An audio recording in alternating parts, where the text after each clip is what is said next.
water pump removal on a Morris 1000. So here's a Morris 1000, so it'll be a later Morris 1000, either a 950 or a 1098, because the earlier water pumps are totally different. So this only really concerns the later water pumps.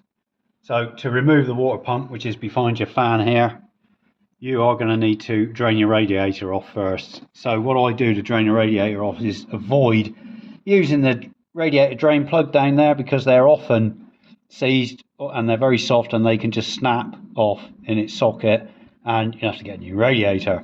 So the best way to avoid all of that is just to remove this bottom radiator hose, let all the coolant out, clean down, dry up, and then leave that hose unattached. Then you're going to need to remove this top hose here, corrugated hose. Take both Jubilee clips off and completely remove the corrugated hose.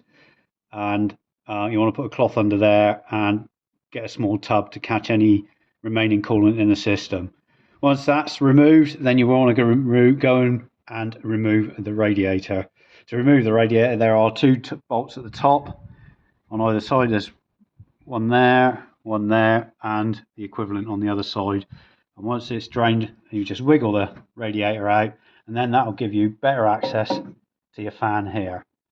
So the next thing you do is remove your fan belt. To do that, you're going to need to undo the two top securing bolts on your alternator or dynamo, and then undo your adjusting bolt at the bottom there. Completely unadjust your dynamo or alternator until this belt's fully slack, and pop your fan belt off. And once that's removed, we can then go into the workshop on an engine block which is off the car, and I can show you how to remove the water pump. So with the radiator removed, you can now get access to the 4 bolts which hold the fan blade to the pulley and to the water pump. So let's get those off. I want to watch this now. I could be here forever.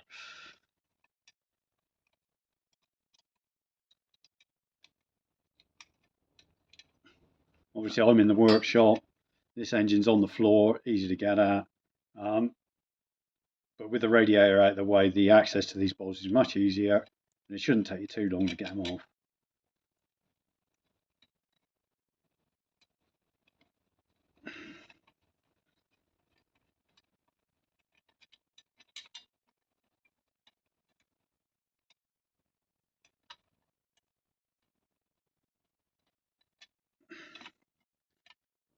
That's the fan blade off.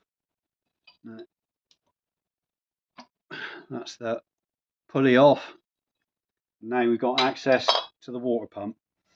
As you can see, that's where the 4 bolts hold the fan and the pulley on to the water pump, and that's what makes your water pump work when your fan belt spins around and manually operates your water pump. So we're going to go over to the water pump bolts. Actually, let's make a bit of room. Let's take these hoses out of the way.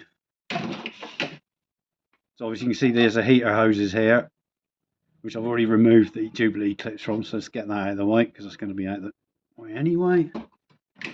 And then here you've also got your corrugated heater bypass hose there. So you're going to need to undo that bottom Jubilee clip there.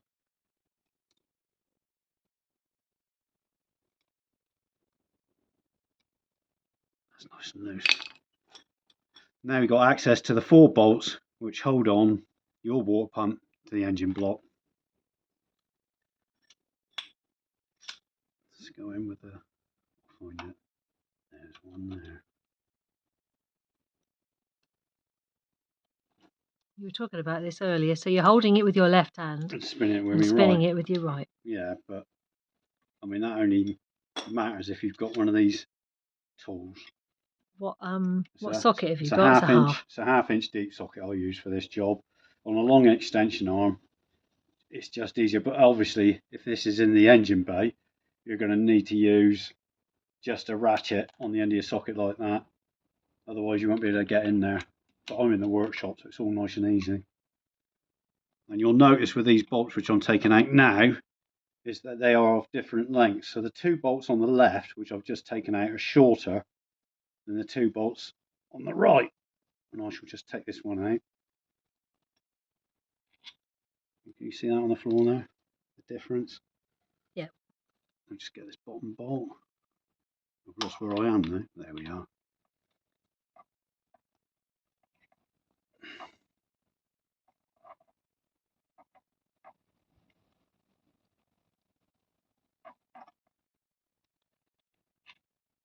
And they've got spring washers on the side, which is what you want to make sure when you put it back.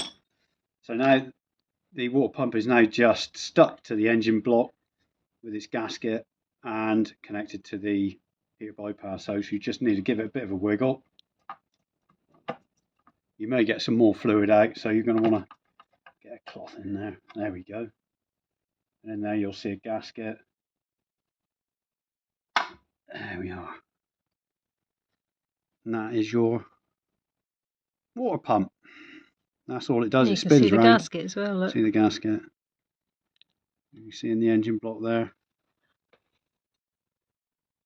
That's where it pumps it all around the engine block. Obviously, when you order one of these to be replaced, you're going to want to replace the gasket every time. You want to clean the face on the new water pump, make sure that's clean. Clean the face here, make sure that's clean. And then also, while you're in this, doing this job, the heater bypass hose is on here. That's weird. It came off easier. Check the condition of your heater bypass hose, this little corrugated hose here. If that looks worn or perished, it's a good opportunity while this pumps off to replace that, because it's a bit of a job to do it otherwise, because you've got to remove the head to do it. I'm also checking the connection to the head to see if that's in good nick, which it is. So now I'd replace the water pump. So there are two lugs to locate your gasket on. Once the gasket's located, you can use a bit of grease on either side of that gasket or on the face here, and that will help seal that unit. So I'll just put this back in. That's it.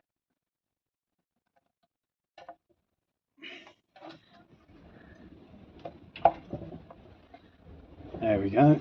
So that's now located onto the gasket. Check your heater bypass hoses in the right place and that you've got access to your Jubilee clips. Now I'm going to reapply the 4 bolts, long ones on the Right. right hand side.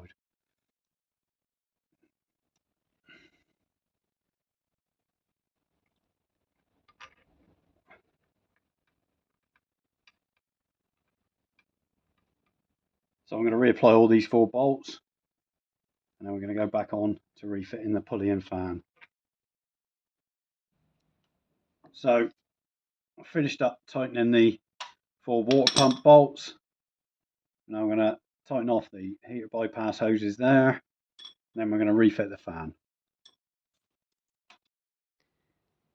So I've put the pulley back on first, and you've got to make sure the 4 holes line up with the 4 holes behind it, and then you can apply the fan and the bolts, which I put in my pocket by accident. Make sure each bolt's got a spring washer on it. I'm being very blind today, more blind than normal.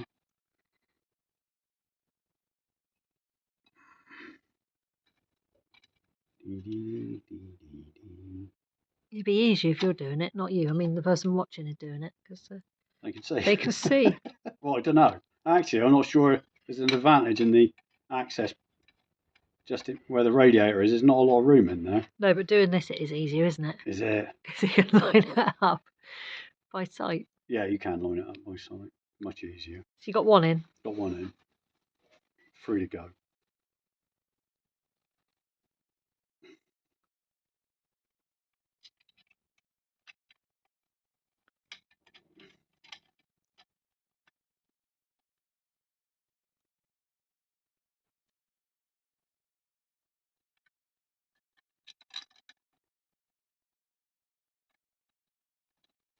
I'm missing a spring washer. I am. Just trying if I can find a spare one. Yeah, I have. Beauty, it's the right size as well. That's a bit of luck.